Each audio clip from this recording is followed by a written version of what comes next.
Bande de traîtres, vous avez passé des années à apprendre Premiere Pro et Final Cut Pro et voilà que maintenant vous abandonnez ces merveilleux programmes pour passer quoi? À DaVinci Resolve?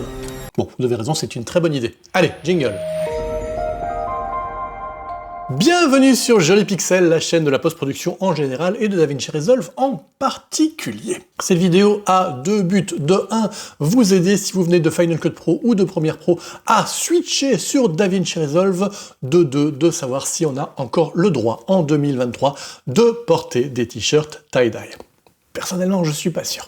Bon, première chose, installer DaVinci Resolve. Pour cela, téléchargez DaVinci Resolve. Donc allez sur le site de Blackmagic Design, descendez un petit peu, vous arrivez à DaVinci Resolve 18.5, Free Download, vous appuyez dessus, ça le télécharge. Si là, vous calez, honnêtement, regardez pas la suite de la vidéo, parce que je pense que le reste va être très compliqué. Hein. Si vos compétences sont à difficulté de télécharger, abandonnez le reste. Mais si néanmoins vous avez réussi à traverser cette première étape, passons à la suite. Alors, vous allez arriver dans DaVinci Resolve, et vous allez voir ici que la première page qui va s'ouvrir, ça va être ici cette petite fenêtre. J'ai dit page, mais je voulais dire fenêtre. Des fois, je me trompe dans mes mots, ne me jugez pas. Et ici, dans cette petite fenêtre, c'est quoi? C'est votre page d'accueil, on va dire. Vous voyez ici qu'elle est séparée en 3 parties, local, network ou cloud. En gros, c'est l'endroit où sont stockés tous vos fichiers, contrairement à Premiere Pro et je pense à Final Cut Pro. Tous vos fichiers sont stockés à l'intérieur d'une librairie, d'une bibliothèque. Et à l'intérieur de ces bibliothèques, il y a des projets, et dans ces projets, il y a des timelines et les références vers vos médias. Mais il y a également 3 types de bibliothèques différentes. Des bibliothèques locales, donc c'est un fichier sur votre disque dur. Des bibliothèques en réseau, donc qui permettent d'être partagées entre plusieurs ordinateurs sur un réseau local et d'avoir accès au même projet. Et enfin, une bibliothèque dans le cloud, le fameux Blackmagic Cloud, qui permet de partager un même projet, même avec quelqu'un qui est à l'autre bout du monde. Et on peut donc ainsi travailler sur le même projet DaVinci Resolve en même temps, et ça c'est extraordinaire. On va pas voir ça aujourd'hui. Pour l'instant, on va juste voir ici le local. Quand vous allez arriver pour la première fois, il n'y aura aucune bibliothèque, vous allez devoir en créer une. Vous appuyez simplement sur le bouton, vous donnez un nom, vous indiquez où vous voulez mettre, et ça créera ainsi votre bibliothèque. Dans cette bibliothèque, vous allez créer au fur et à mesure des nouveaux projets. Ici, voilà, j'en ai déjà quelques-uns. Il y a également des dossiers avec plusieurs projets, et vous pouvez donc en créer des nouveaux, les exporter et tout ça. Jusque-là, rien de bien compliqué. Alors, je vais ouvrir mon projet Joli Pixel, la chaîne de la post-production en général et de DaVinci Resolve en particulier. Je dis ça assez souvent. Et première chose que j'ai envie de vous dire, sachez qu'il y a un merveilleux mode d'emploi. Je vous envoie pas que au mode d'emploi. Hein. C'est pas une vidéo qui vous dit, bah, lisez le mode d'emploi. Non, c'est quand même pour vous dire que il est là parce qu'il est très bien fait, en fait. Vous allez ici, pas du tout dans les documents salariaux renvoyés par Vanessa Pirard, hein, ça on s'en fout, c'est juste le temps que s'ouvre l'aperçu. Voilà parce que c'est au masculin, mode d'emploi. Et ce mode d'emploi a la particularité d'avoir un nombre de 4139 pages. Voilà, je sais, ça fait un petit peu peur. Évidemment, le but n'est pas de lire ces 4139 pages, mais juste, voilà, je vous dis que, sachez que si vous vous posez une question par rapport à DaVinci Resolve, ce mode d'emploi est tellement complet, tellement bien foutu, en plus il est illustré, vous avez souvent trouvé des captures d'écran, donc il est vraiment très clair, très intuitif. Je vous conseille vraiment si vous vous posez une question, d'aller jeter un œil dessus, de taper un petit peu dans le champ de recherche. Vous allez voir, c'est bien fait, clair, ça s'adresse également aux débutants. On n'est pas obligé d'être super expert et de connaître tous les termes précis. Bref, mode d'emploi, il est bien. Je montre mon pouce, on fait plus ça depuis à peu près le moment où on vendait ces t-shirts. Toute première chose, vous savez quoi? On va commencer par le pas chouette, voilà, comme ça, c'est fait, comme ça après, il reste que du bien. C'est les settings, voilà, c'est pas le truc qui nous excite le plus, on est d'accord. Les settings, il y en a 3 ici, premier settings, qui sont les settings des projets. Ensuite, vous allez dans DaVinci Resolve et dans Préférences, il y a 2 types de préférences, celle du système et celle des utilisateurs. Si vous voulez connaître les settings de base que je vous conseille, j'ai une petite vidéo à ce sujet, allez la voir. Je vais vous conseiller pas mal de vidéos, parce que voilà, j'en ai déjà fait quelques-unes, afin d'un petit peu vous aiguiller une fois que vous aurez fini avec cette première vue de base. Alors, la première chose que vous allez constater dans DaVinci Resolve, c'est que c'est séparé en pages. Il y a ici toute une série d'onglets, de pages, donc on appelle ça des pages. Ne dis pas anglais si c'est des pages. Sinon les gens ils vont pas comprendre, c'est compliqué, parce qu'ils commencent aussi pour un petit peu. Hein. Quelles sont ces pages? La page média dans laquelle on peut importer des médias, la page cut dans laquelle on peut faire un montage mais plutôt rapide, efficace, la page edit qui est une autre façon de faire du montage, plus en finesse, la page fusion pour faire des effets visuels, des effets de titrage, des effets graphiques, la page color pour faire de l'étalonnage, et la page Fairlight pour... Je sais pas pourquoi j'ai dit elle alors que c'est pas la dernière page. La page Fairlight pour faire du mixage et la page Deliver pour faire de l'export. Si vous venez de Premiere Pro, vous avez justement peut-être l'habitude d'avoir pu configurer à votre goût les fenêtres selon ce que vous avez à faire. Ici, DaVinci Resolve s'est occupé pour vous de l'organisation des fenêtres. Vous retrouvez vraiment les outils dont vous avez besoin simplement d'un clic. Alors je sais, si vous venez de Premiere Pro, vous venez dans un monde où la customisation est absolument sans limite. Vous avez pu créer exactement les fenêtres que vous vouliez, comme vous voulez, de la taille que vous vouliez, les voir ou pas. C'est clair que la customisation, il y en a moins dans DaVinci Resolve, néanmoins il y en a. C'est donc de cela dont on va parler à présent. La première chose, c'est qu'on peut mettre sur un écran ou sur deux écrans, c'est assez simple.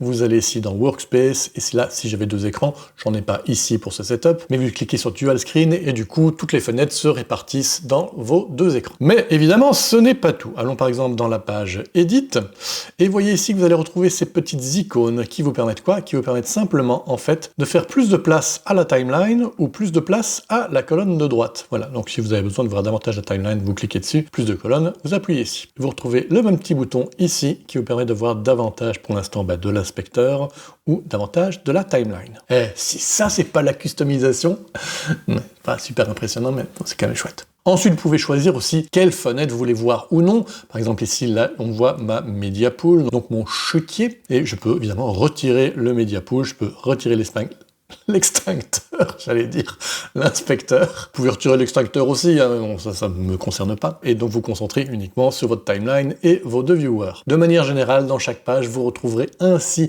une série de fenêtres activables ou non. Et sachez aussi que ce petit bouton, si jamais il vous a permis d'ouvrir votre colonne de droite, vous permet de mettre deux fenêtres dans la même fenêtre. Mon Dieu, mais c'est dingue!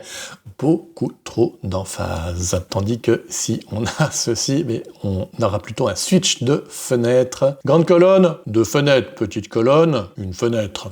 À présent, rentrons un petit peu dans le jus, là où ça devient intéressant, rentrons dans les pages. Alors, la première page, c'est la page média. Honnêtement, c'est pas la plus utile, parce que la plupart des choses que vous pouvez faire dans la page média, vous pouvez également la faire dans la page edit. Je vais pas passer mon temps à vous parler d'une page qui est pas indispensable, donc voilà, celle-là, on peut la passer. Il y a deux ou trois petits trucs qui sont intéressants dedans, mais c'est très dispensable pour commencer. Allons directement à la page cut. Alors, la page cut, qu'est-ce qu'on a déjà comme fenêtre? Mais évidemment, la fenêtre Media Pool, dans laquelle vous retrouvez tous vos médias, ainsi que vos timelines. La fenêtre SyncBin, ça c'est une fenêtre un petit peu particulière, très liée à la spécificité de la page cut. Je vais pas vous en parler ici parce que ça mériterait toute une vidéo, rien qu'à ça, mais sachez qu'elle est là. Les transitions, voilà, toutes vos transitions entre plans, les titres et les effets. Vous allez voir que cette page cut, elle est assez simple, ça a vraiment été son but, c'est simple et efficace. Si vous devez retenir, tiens, là maintenant je dois être simple et efficace, page cut.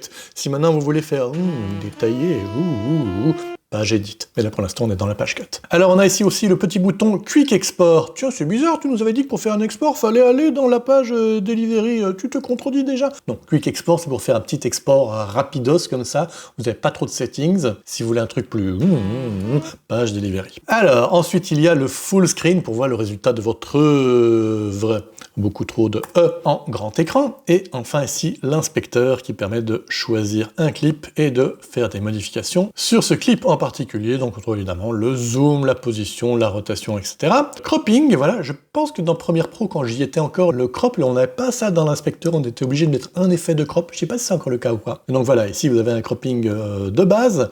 Le dynamic zoom, voilà, ça vous permet de faire un petit zoom très rapidement dans l'image, sans keyframe, ça c'est chouette. Les effets ici de composite, donc tout ce qui est, voilà, add, color, burn, darken, etc. L'opacité, les effets de changement de vitesse, la stabilisation, qu'est-ce qu'on a encore en dessous? La correction de déformation d'objectif. Là, tout ce qui concerne le type de traitement lorsqu'on fait du changement de vitesse. Et enfin ici, le super scale qui permet de faire un upscale de ces médias. Par exemple, si j'ai un fichier en 1080p, je peux le transformer en 4K. Ouais, d'accord que ce sera pas aussi bien qu'un 4K natif, mais néanmoins, on peut quand même améliorer la qualité de l'image. Donc là, on est dans l'inspecteur partie vidéo, il y a évidemment la partie audio dans laquelle vous retrouvez la base. Mais en plus de la base, vous retrouvez deux choses qui sont absolument géniales. D'une part, le Voice Isolation. Attention, ça c'est que dans la version studio, donc dans la version payante de DaVinci Resolve, que je vous recommande, mais 20 milliards de fois. C'est 350 € à vie. Voilà, si vous venez de Premiere Pro et que vous avez payé 63 balles par mois pendant des années, ici c'est à vie toutes mises à jour comprises. DaVinci Resolve 18, mais c'est aussi DaVinci Resolve 74. Parce que oui, en fait, sachez, je suis belge, donc je dis 70 et 90 et je suis super. Ah, 3 fois le doigt, arrête avec ça. Bref, Voice Isolation, qu'est-ce que c'est? Ça vous permet de réduire tout le bruit d'ambiance autre que la voix. Donc si vous tournez à côté d'un truc bruyant, vous pouvez retirer le truc bruyant. J'ai une vidéo qui parle de ça, regardez là, elle est chouette. Ou chouette, il y a des gens qui disent chouette aussi. Moi je dis chouette, c'est parce que je sue beaucoup. Petite blague de traduction anglophone pour ceux qui aiment. Ensuite, il y a le Dialogue Leveler, un outil d'intelligence artificielle qui permet d'ajuster un petit peu tous vos niveaux audio pour qu'ils soient à peu près au même niveau. C'est le genre de choses qu'on fait habituellement avec un compresseur. Il y a évidemment aussi un compresseur là-dedans. Là, c'est plutôt l'intelligence artificielle. Dans certains cas, ça marche franchement pas mal et c'est beaucoup plus simple évidemment parce que c'est juste un bouton bête et méchant. Ensuite ici, s'il y avait un effet sur mon clip, eh ben, je pourrais modifier l'effet. Pareil pour la transition. Et ici, tout au bout, j'ai File, donc je peux voir ici ce fichier, quelques informations sur le fichier et également quelques métadonnées. Alors, il n'y a pas énormément de métadonnées dans la page Cut. Dans la page Edit, par contre, vous aurez beaucoup plus de choix de métadonnées. Je vous ai dit, la page Edit, c'est plus la page Cut, c'est plus to the point. Oh, qu'est-ce que je suis anglophone, moi, c'est fou. Alors, retirons ici l'inspecteur. Intéressons-nous à ce qu'il y a ici en dessous. Plein de belles choses. Premier petit bouton intéressant, petit bouton Tools, qui vous permet de faire en gros tout ce qu'on peut faire dans l'inspecteur, mais de manière ici plus intuitive, puisqu'on travaille directement sur les fichiers. Si je retrouve mon crop, voilà, on peut directement travailler sur l'image même. Dans le Media Pool aussi, sachez qu'on a plusieurs vues. La vue actuelle, c'est la vue en liste, voilà, où on peut retrouver absolument toutes les données, où on peut trier également les choses par données. Pardonnez-moi, c'est pas très drôle comme blague. On peut également choisir des vues vignettes, mais il y a également la vignette plus metadata, où on retrouve également quelques petites informations que l'on peut choisir ici. Ensuite, ici en dessous, vous allez trouver une particularité de la page Cut assez unique, ça n'existe pas dans Premiere ni dans Final Cut Pro, c'est la double timeline, puisque ici, vous avez une timeline zoomée, vous retrouvez donc le détail de là où vous êtes par rapport à la tête de lecture, et au-dessus, vous retrouvez aussi votre timeline, mais entièrement dézoomée, donc vous voyez l'entièreté de votre timeline. Et ces deux timelines sont là en parallèle. Si vous voyez ici, j'ai une tête de lecture au-dessus et en dessous, celle du dessus, eh bien, elle va lire les médias et avancer, tandis que celle du dessous, la tête de lecture n'avance pas, ce sont les médias qui bougent. Et ces deux timelines sont interopérables, c'est-à-dire que je peux en prendre un clip ici et l'envoyer dans ma mini timeline au-dessus, et l'inverse est également vrai, je peux prendre ici et l'amener en bas dans ma timeline. Ça, vous allez voir, c'est extrêmement pratique. Sachez aussi que la page Cut, si vous venez de Final Cut Pro, vous retrouverez davantage une logique de Final Cut Pro, puisque au sein d'un même clip, vous avez à la fois le son et l'image, donc ça ressemble davantage à la logique de Final Cut Pro. De manière générale, tous les outils d'édition sont un petit peu plus proches de Final Cut Pro, vous retrouverez davantage un petit peu vos marques en commençant dans cette page. Si par contre vous venez de Premiere Pro, la page Edit, là, vous allez vraiment vous sentir comme à la maison, puisque vous retrouvez vraiment une organisation classique de, en gros, tout le monde sauf Final Cut Pro, puisqu'il y a ici donc à chaque fois l'image qui est séparée du son. Donc on a ici toutes nos pistes vidéo au-dessus et toutes nos pistes audio en dessous. On retrouve ici notre Media Pool, mais on retrouve également petite organisation différente. Dans Effets, il y a absolument tout. Donc les effets ne sont pas que les effets, il y a également là-dedans les transitions vidéo, les transitions audio, les titres, les générateurs. Alors il y a une partie effets et une partie OpenFX, savoir qu'il y a deux types d'effets dans DaVinci Resolve, les effets OpenFX et les effets qui sont créés dans Fusion. Si vous allez dans Effets, c'est les effets Fusion, si vous allez dans OpenFX, alors attention, qui suit, ce sont les effets OpenFX, ouais, bravo, très bien. Et vous retrouvez aussi vos effets audio, ceux qui sont directement inclus dans la page Fairlight ou ceux qui sont en VST ou en Audio Unit que vous pouvez rajouter à l'intérieur de DaVinci Resolve. Ici, vous avez ici la page index. Alors déjà, l'edit index, donc qui est simplement une liste très longue. On va la faire plus longue d'ailleurs. Ouh, qu'est-ce qu'elle est longue. Avec tous mes points de montage. Voilà, je peux passer d'un point de montage à l'autre. Pas très utile, mais bon, c'est là. Il y a ensuite la page track. Ça, c'est surtout utile pour modifier un petit peu l'ordre des pistes. Voilà, si ma piste 1, je veux la mettre ici, c'est très facile à modifier ça. Et la partie marqueur au sein de la fenêtre index, marqueur, ça vous permet de, pour chacun des marqueurs que vous ajoutez dans la timeline,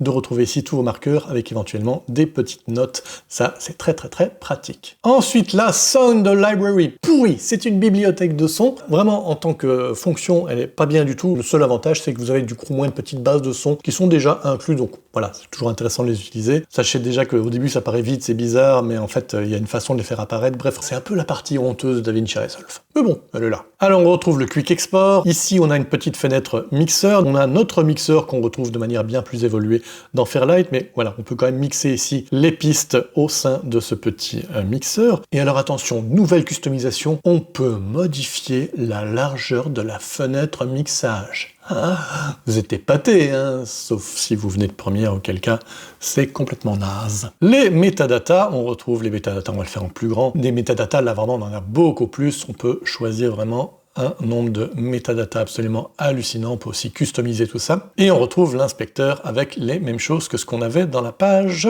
Cut.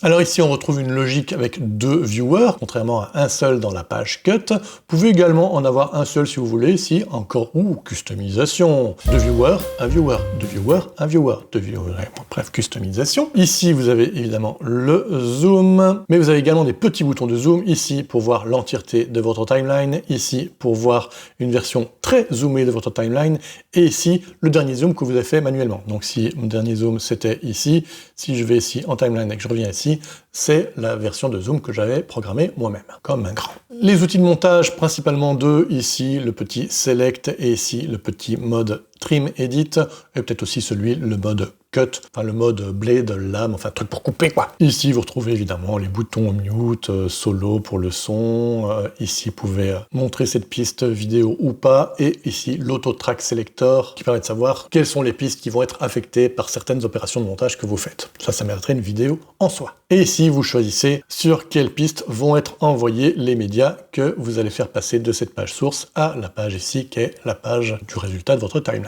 Je double-clique, j'arrive dans la page source, je veux le mettre ici dans ma timeline, je peux soit le glisser-déposer directement, ou glisser-déposer que l'image, si j'ai envie, vous voyez, je choisis le petit picto image, ou ne prendre que le son, du coup ne viendra que le son. Je peux également cliquer sur un de ces trois boutons, insert, overwrite ou replace clip, trois des façons d'insérer un clip dans la timeline, mais je peux également choisir mon clip, aller ici au-dessus du moniteur de timeline, et choisir d'autres modes, fit to fill, place on top, bref, regardez le mode d'emploi. Tout ça évidemment, on peut également créer des raccourcis pour ceux qui n'existeraient pas. Ah oui, sachez déjà également, si vous voulez retrouver un petit peu vos petits, c'est bien que j'en parle de ça, à savoir si vous voulez retrouver vos habitudes dans vos doigts, Dieu sait que vous avez emmagasiné de mémoire musculaire au sein de vos doigts, vous pouvez retrouver tout ça si vous ouvrez ici le Keyboard Shortcut, vous allez dans DaVinci Resolve, Keyboard Customization, et ici, si vous avez envie, vous pouvez repartir d'un set de raccourcis qui sont ceux de Premiere Pro ou de Final Cut Pro X. Ça c'est pas mal pour commencer. Ensuite, vous pouvez entièrement customiser ça.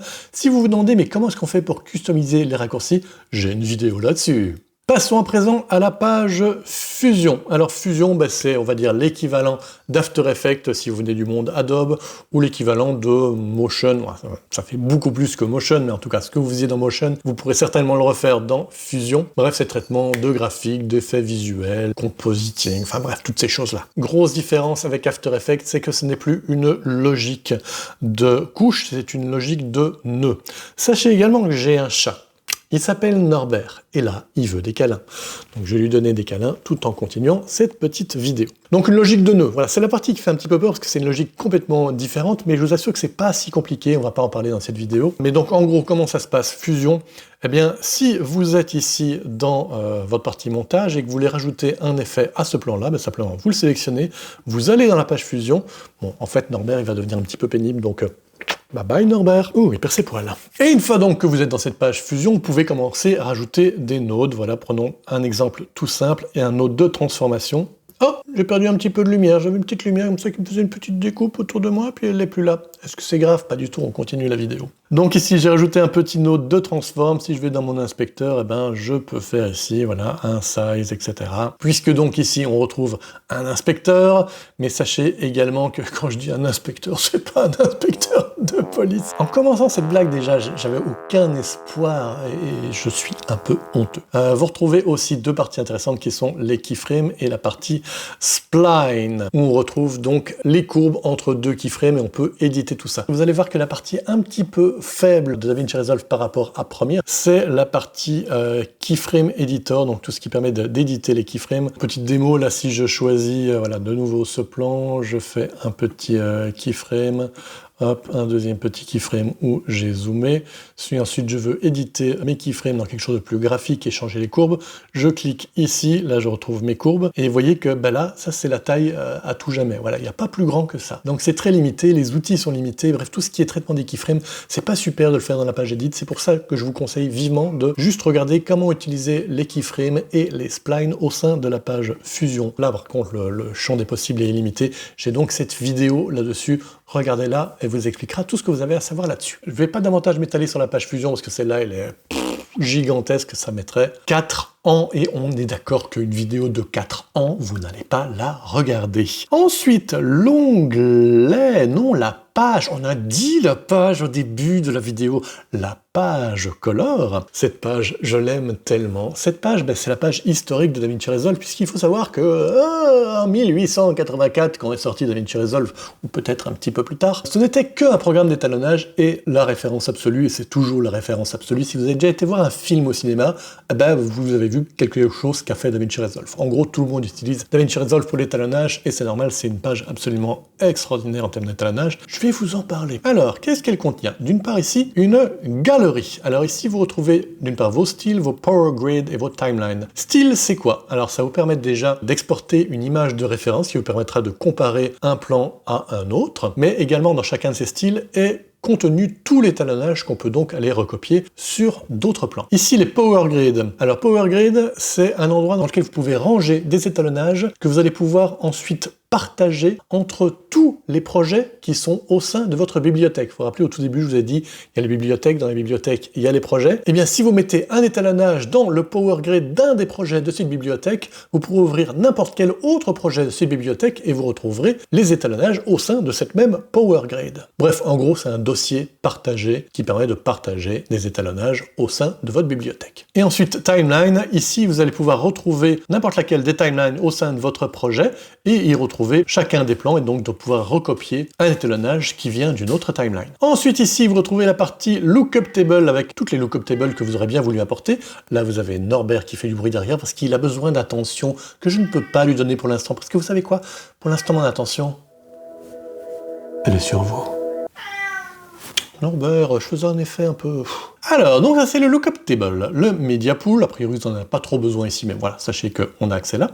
Ici, vous pouvez voir les clips ou ne pas voir les clips. Donc ici, dans cette barre clip, en général, vous avez besoin de la voir, puisque ça va être ça qui va vous permettre de choisir sur quel clip vous allez pouvoir travailler. Mais des fois, c'est intéressant de le retirer si vous travaillez sur un petit écran et que vous voulez un petit peu plus d'espace pour vos viewers.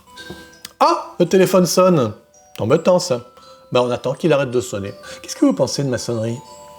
Moi, je la trouve chouette parce que je trouve qu'elle a un petit côté Noël. Et comme ça, à chaque fois que quelqu'un appelle, c'est Noël. Voilà, fin de la sonnerie. Ensuite, sachez également que dans cette partie clip, il y a un menu déroulant. Et ça, c'est très pratique parce que ça vous permet de choisir quel clip vous voulez voir. Soit tous les clips, soit certains clips. Par exemple, uniquement les clips qui n'ont pas été encore étalonnés. Ah, si jamais on a peur d'en avoir oublié certains, il suffit de choisir ça. Mais également plein d'autres types de filtres et des filtres qu'on peut créer également soi-même. C'est vraiment génial. Qu'est-ce que c'est bien cette page color. Ensuite, de nouveau, le Quick Export. Ici, on peut voir une vue timeline, donc c'est des fois plus facile pour retrouver un plan, parce que vous savez par exemple qu'il est orange ou qu'il est placé là, donc c'est des fois plus facile de choisir un clip sur lequel travailler au sein de la timeline. Ici, vous retrouvez vos nodes, donc là pareil, c'est comme pour Fusion, c'est au sein de nodes que vous allez faire des corrections d'étalonnage. Ici, la partie avec vos effets, tous les effets que vous aviez dans la page Cut et Edit, vous les retrouvez également ici, vous pouvez également les rajouter dans un node. Ici, la partie Lightbox, alors ça c'est vachement bien, là il est un petit peu lent parce que c'est des fichiers pas optimisés, mais ça vous permet en gros de voir votre timeline sous forme de vignette, et donc ça permet très rapidement d'avoir une vue globale et de vous rendre compte, est-ce que j'ai quelque chose de cohérent au sein d'une seule et même séquence? Voilà, là j'ai quelque chose d'un petit peu bleuté, ouais, ça a l'air cohérent, là j'arrive dans la partie plutôt à la plage, ouais, la saturation, tout ça a l'air assez cohérent, donc ça me permet assez facilement de repérer, tiens, il y a un plan qui est un petit peu off par rapport aux autres, je peux évidemment aussi agrandir ou diminuer, d'ailleurs voir l'entièreté de ma timeline d'un coup, c'est très pratique pour avoir une vue d'ensemble et repérer les petites choses qui ne seraient pas tout à fait au niveau de l'ensemble. Du Norbert, je pense que Norbert il a envie de sortir. On lui ouvre? Évidemment qu'on lui ouvre. Allez Norbert, finitos de cassas les couillos. Gestion de Norbert, c'est fait. Ouh, claquement de doigts. Je sais pas pourquoi je suis épaté par ça. Et ensuite ici, en dessous, c'est là qu'on retrouve tous les outils d'étalonnage. Vous voyez que c'est séparé en une multitude d'onglets, on va les voir un par un. Sachez déjà que voilà, tous ces outils, c'est ce que vous pouvez utiliser au sein de chaque node. Vous pouvez rajouter autant de nodes que vous voulez, et dans chacun de ces nodes, vous pouvez utiliser autant d'outils que vous voulez. C'est pas un node, un outil, non, d'ailleurs, vous pourriez entièrement faire tout votre étalonnage dans un seul node. Si vous venez de Premiere Pro, du coup, vous retrouvez une logique du Premiere Pro. Évidemment, je vous conseille d'utiliser des nodes, ça a plein d'avantages, on va pas voir ça dans cette vidéo, mais pour commencer, vous inquiétez pas, restez dans le node qui est déjà là, et simplement aller un petit peu chipoter avec les outils, ça vous permettra de vous familiariser un petit peu avec cet outil. Qu'est cet ensemble d'outils? Qu'est-ce qu'ils sont-ils, ces outils? Le premier, c'est le traitement RAW, donc si vous avez tourné en RAW, c'est là que vous pourrez modifier des choses dans vos fichiers RAW. Ensuite, il y a la partie Color Match, c'est un petit peu compliqué, je vais pas vous en parler ici. Ensuite, ici, il y a vos Color Wheels, ça c'est un petit peu la base, et vous allez voir que les Color Wheels, il y en a 3, ici un premier set, et dans ce set de Color Wheels, on peut également choisir cette partie Log, que vous voyez que dans les Color Wheels primaires, il y a les parties Color Wheel, et la partie Log Wheel, mais sachez également qu'il y a encore un autre petit onglet ici, et c'est pareil, on retrouve une logique ici de roue chromatique, mais en HDR. Ensuite ici, encore une autre façon, c'est le RGB Mixer, je ne vais pas rentrer dans les détails. Ici, vous avez tout ce qui est outil de réduction du bruit. Il y a un excellent réducteur de bruit pour retirer le grain dégueulasse qui sort de nos caméras vidéo numériques. Il est vraiment de très très bonne qualité, je vous conseille d'aller le voir. Ça, ce n'est accessible que dans la partie également Studio. Sachez également qu'il y a pas mal d'effets qui ne sont accessibles que dans la partie Studio. Et une fois de plus, je vous le recommande, achetez-la. 350 balles à vie, franchement, c'est pas cher. Ensuite ici, il y a les courbes. Les courbes, il y en a de tas de genres, courbes de luminance, ou également les courbes pour les rouges, les verts, les bleus, mais également des tas d'autres types de courbes, U versus U, U versus Sat, U versus luminance, et ainsi de suite. On va pas toutes les voir. Outil très puissant, très utile. Ici, le Warper. Alors, le Warper, ça permet de faire deux choses en même temps. Ici, de modifier à la fois la saturation et en même temps la teinte d'une couleur déterminée. Outil très magique pour faire les choses rapidement, qu'on pourrait faire autrement avec d'autres outils, mais ici, comme c'est un 2 en 1, c'est très rapide. Ici, votre sélecteur de couleurs, votre qualifieur. Ici, on retrouve tout ce qui est fait de window, donc des masques, très très très utiles en étalonnage. Ici, on retrouve le tracker de window, donc le tracker de masque. L'outil de tracking au sein de la page color, il est vraiment extrêmement puissant et super rapide. Ça, quand vous serez un petit peu plus loin, je vous conseille vraiment d'y jeter un œil. Ici, il y a le Magic Mask. Alors ça, c'est tellement merveilleux. Magic Mask, je vais pas vous faire la démo complète, mais en gros, ça permet de choisir uniquement, tiens, là, mon personnage, et soit je pourrais faire une correction de couleur que sur le personnage, soit je peux même entièrement me débarrasser de l'arrière-plan pour faire des effets. Par exemple, si je voudrais rajouter un titre derrière le personnage, je peux utiliser le Magic Mask. Ensuite, il y a ici le blur. Alors, c'est pas pour créer un effet de blur, c'est juste pour très rapidement rajouter un petit peu de flou, certes, mais voilà, c'est un petit peu plus précis. C'est pour ça qu'il y a un outil que sur ça, soit un peu plus de flou, soit un peu plus d'honnêteté, de sharpness, et ce, au sein de chacun des canaux de couleurs. Ici, il y a la partie qui, c'est un peu compliqué à vous expliquer ici, du coup je vais pas vous l'expliquer ici. Et ensuite ici, les effets de transform de base, voilà, pan, tilt, zoom, voilà, ce qu'on retrouve déjà dans Edit, on le retrouve ici aussi. Et enfin ici, une partie 3D, si vous avez tourné un film en 3D, c'est là que ça se passe. Et ensuite ici, vous pourrez retrouver vos keyframes, puisqu'évidemment, vous pouvez rajouter des keyframes, d'où l'intérêt d'une page keyframe. Ici, très important, les scopes. Alors les scopes, là, je peux en choisir un ou en choisir un autre, mais je peux aussi en faire une fenêtre séparée dans laquelle je peux voir plusieurs scopes en même temps. Les scopes, ça c'est vraiment indispensable en étalonnage. Et de nouveau, on va pas le voir dans cette vidéo. Et ici, un petit bouton info pour avoir des infos. Par exemple, si j'ai envie de savoir le score d'un match de foot, ce n'est pas du tout ici que ça se passe. Ça, c'était purement une blague rigolote. Après la page étalonnage, il y a la page Fairlight. Pourquoi elle s'appelle Fairlight et pas mixage? Eh bien, c'est parce que Blackmagic Design, à un moment, a racheté Fairlight, qui était un outil de mixage qui s'appelait Fairlight. Et du coup, ils ont quand même respecté l'historique. Ils ont implémenté ce programme Fairlight, ils en ont fait une page au sein de DaVinci Resolve. Est-ce que ce moment de l'histoire était intéressant?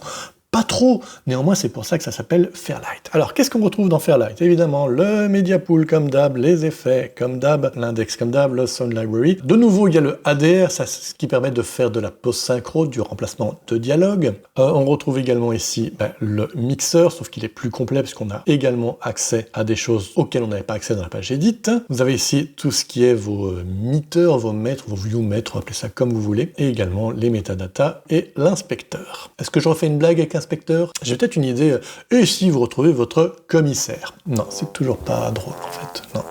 Et pour le reste, c'est un peu un fonctionnement assez classique des outils de mixage, hein. Mais le gros avantage, c'est que vous n'êtes pas obligé d'avoir un programme séparé, puisque si je suis ici dans ma partie Edit, il suffit de cliquer sur un bouton, faire Light, et ça y est, j'ai tous mes outils de mixage qui sont à ma disposition. Si vous venez de Premiere Pro, vous savez que pour faire ça, vous êtes obligé de faire tout un export vers Audition, que des fois aussi il y a des choses qui se perdent, et puis après vous êtes vers ramener ça dans Premiere Pro, refaire des modifs, puis là vous dire ah merde, je dois encore changer un truc de mixage, enfin bref, c'est très pénible, la liaison entre les deux, c'est pas toujours simple. Ici, votre timeline, c'est toujours la même, et c'est le gros avantage ici, vous voyez que ça, c'est ma timeline, c'est la même timeline qu'ici, c'est la même timeline que celle-ci, la même timeline, elle est partagée entre tout, et la notion d'import-export entre des programmes, mais ça se fait de manière interne, c'est complètement transparent, vous avez rien à faire. Et ça fait gagner un temps, et surtout de l'énervement, et donc des années de vie, et selon que vous avez une vie intéressante ou pas, ça peut être quand même assez chouette. Et c'est pour ça que DaVinci Resolve, c'est bien. En fait, maintenant, j'assume, ouais, je monte des pouces de temps en temps. Ah, d'ailleurs, c'est peut-être le moment de vous dire que si vous avez envie, vous pouvez aussi lever un pouce virtuel,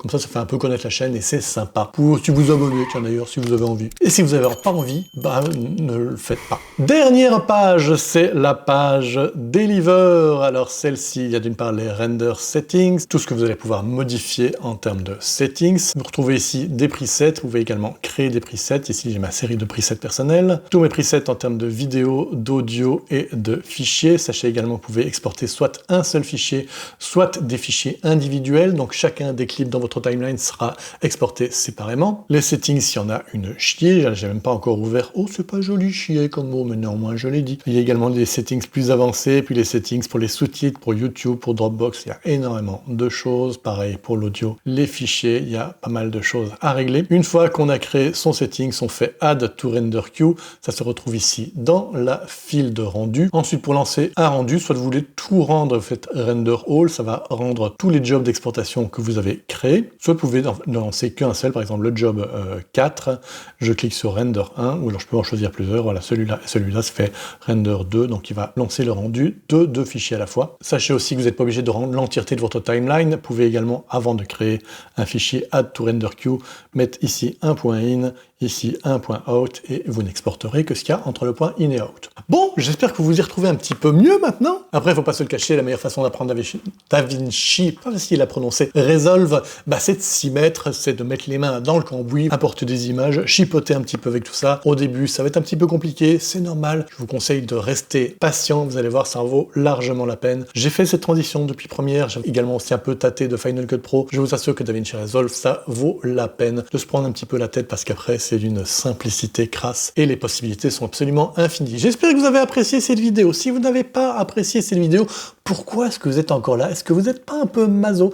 Si vous avez apprécié cette vidéo, vous pouvez mettre un petit commentaire, ça me fera plaisir, je le lirai et je serai tellement content, surtout s'il est sympa. Allez, salut!